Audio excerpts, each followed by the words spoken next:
every couple would say that they want a marriage that's fun and flirty and fresh in every season of life. But if you're married or if you've talked with someone who is, you know that few people actually experience that. And for those who do, it is often hard to come by. That's right. You know, we're Josh and Katie Walters. We've been married for 20 years. We have 7 kids, and we're really living the marriage of our dreams. So passionate.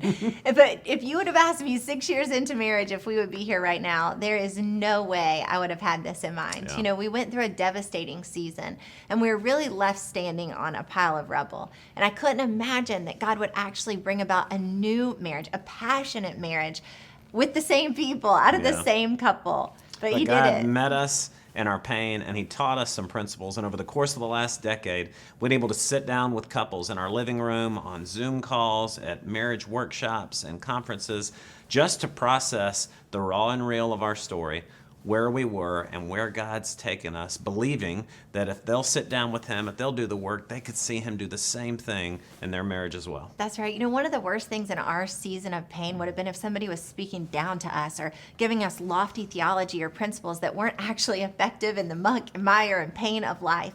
And so this really is the rawness of our love story with principles that couples can really hold on to, they can cling to, and watch God start to bring about newness of life, a fresh season in the lives of their marriage. And we're building a 2,000 person active launch team that are going to not only pre-order and help us sell this book, but that are also being built up. They're doing marriage challenges. They're being invested in so that they're ready to walk with couples through seasons of pain who reach out after reading this book. And many of you may know my sister Jess Connolly. She's an incredible author and speaker, and she's impacted us so much. But this year in 2024, when our book launches in January, we actually have 4 of my family members that are all launching books. So we're excited to see that all God does, and cannot wait to get this book in the hands of as many couples as possible. That's right. So we hope that you will grab a book. We hope that you will spread the word about it, because we believe that you will enjoy it.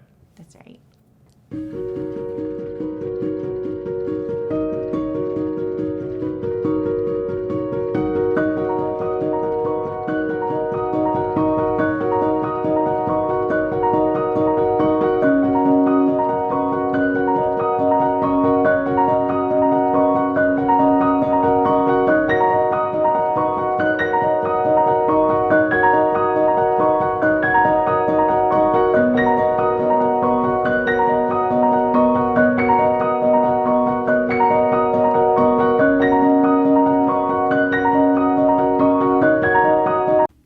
Hey there, I'm Taylor Kovar, a certified financial planner.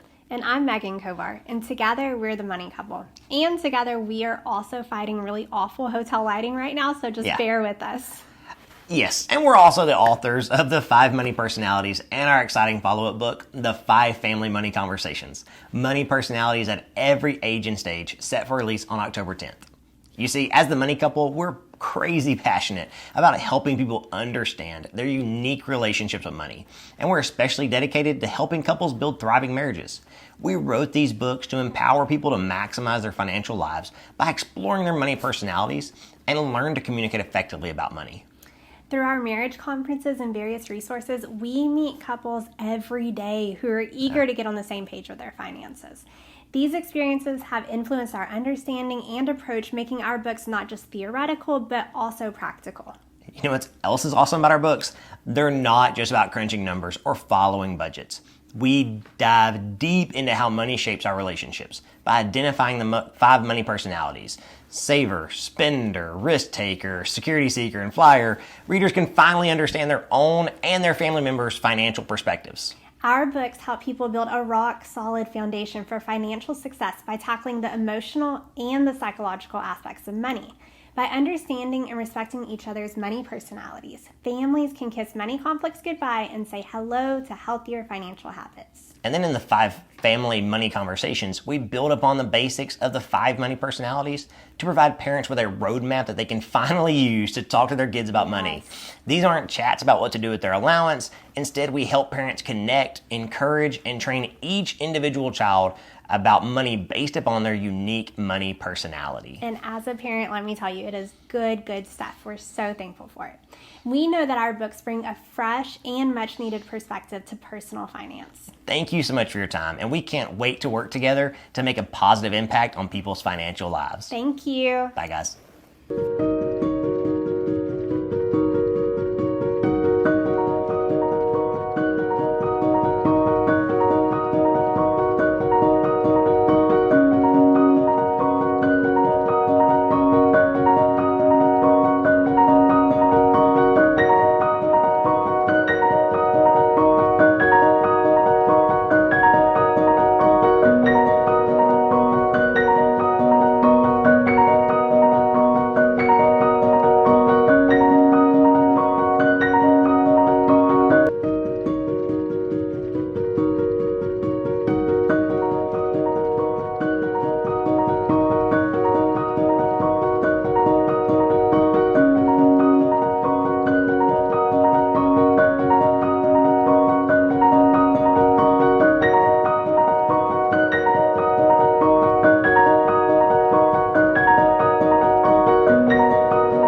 2 years ago, we tragically and suddenly lost our daughter. And through doubt, anger, and pain, we decided to write this book, A Path Through Pain.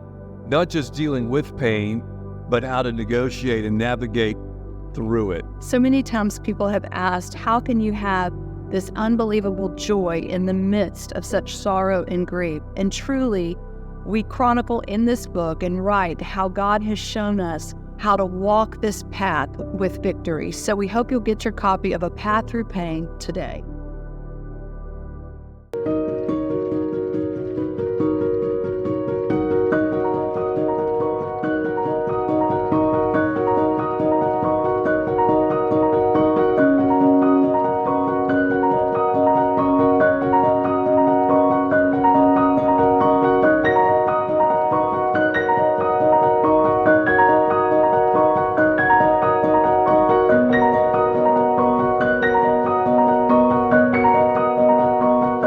Hey, I'm Chris Kane, and I want to invite you to join me on a 5-session journey on how to get unstuck from those places in our lives where we have become stuck.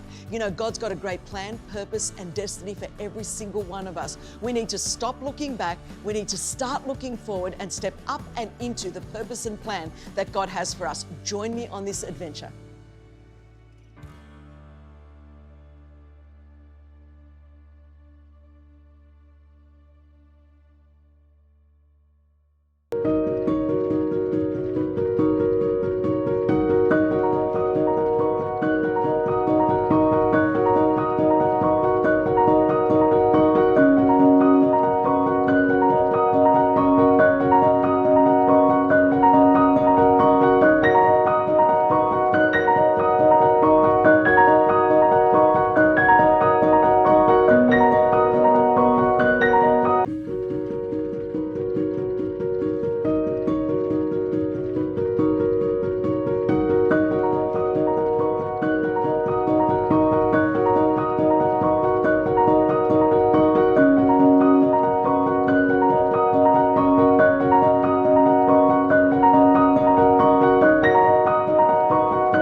Grief.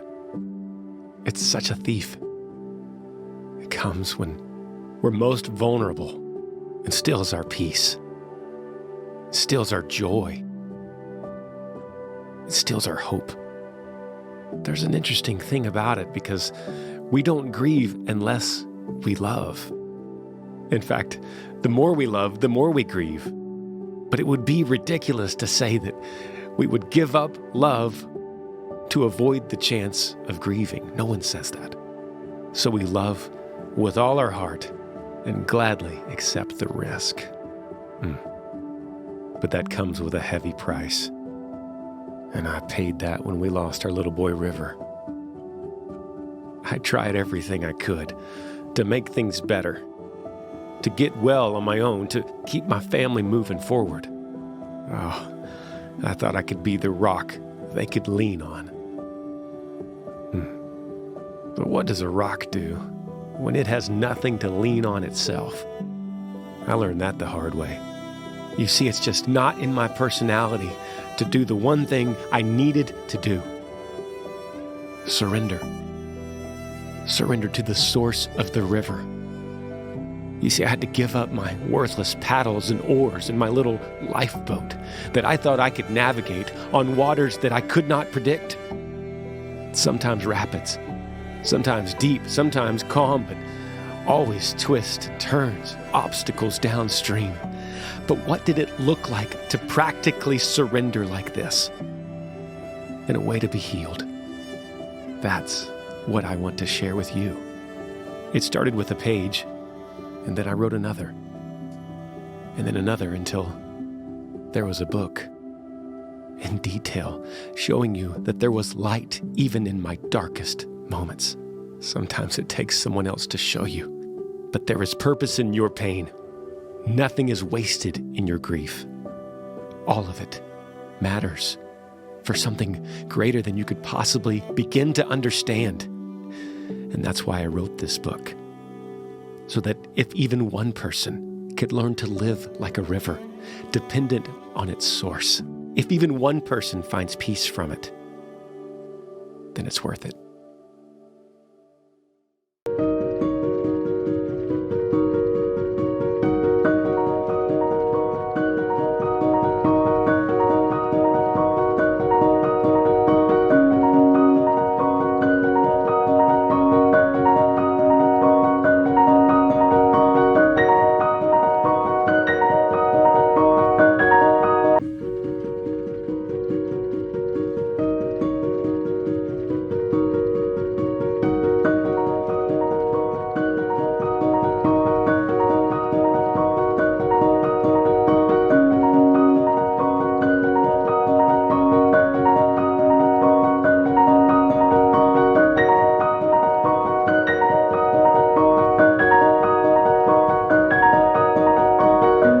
Shalom.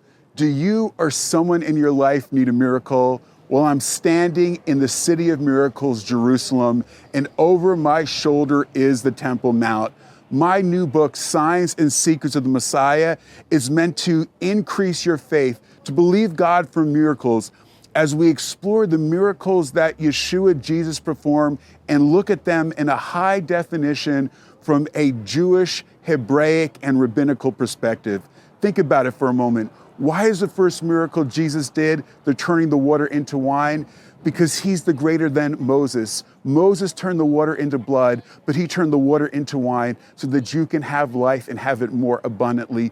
Over my shoulder is the pool of Bethesda, a man who could not walk for 38 years, and Yeshua healed him. Did you ever wonder why 38? What's the deeper significance? Israel wandered in the wilderness 38 years. And Yeshua is saying to this man, you can either have faith or enter into your promise or die in the wilderness like the generation that lacked faith. We explore this and so much more in our new book, Signs and Secrets of the Messiah. I believe it'll be a blessing. Shalom.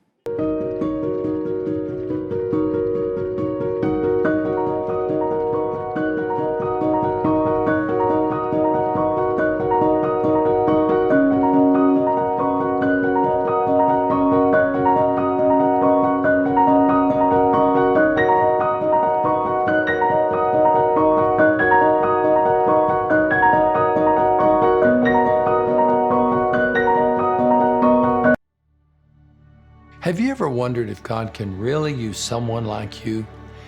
I've had that thought about myself. I'm Max Lucado. I want to personally invite you to join the Bible study for my new book, God Never Gives Up on You. And together, we will look at the imperfect life of Jacob. He was less a prodigy and more a prodigal, strong on savvy, low on conscience. Yet God never turned his back on Jacob. His story reminds us that God uses imperfect people for his perfect plans. He turns our brokenness into blessings through his grace, mercy, and relentless love. We delve deep into one of the least studied but most consequential characters in the Bible. I hope you'll join us, my friend. Perhaps, like me, you could use the reminder that if God can use Jacob to accomplish his plan, he can use you too. God never gives up on you.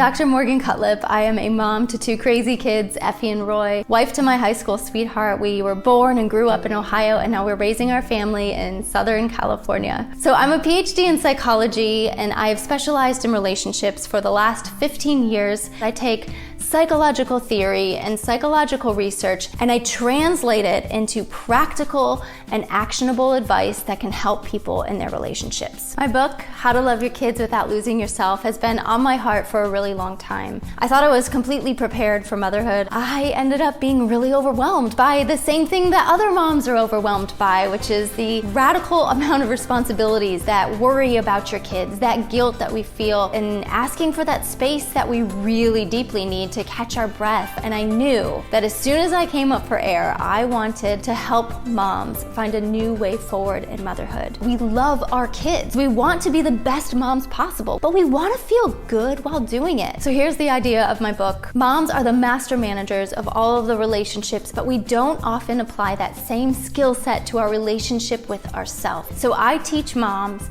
5 simple steps for how to do that. So we're not just getting a pedicure and slapping a Band-Aid on the issue, but we're deeply caring for ourselves in the ways that we need without adding more to our plates, so that ultimately we can find that joy and that lightness we all desire in our motherhood experience.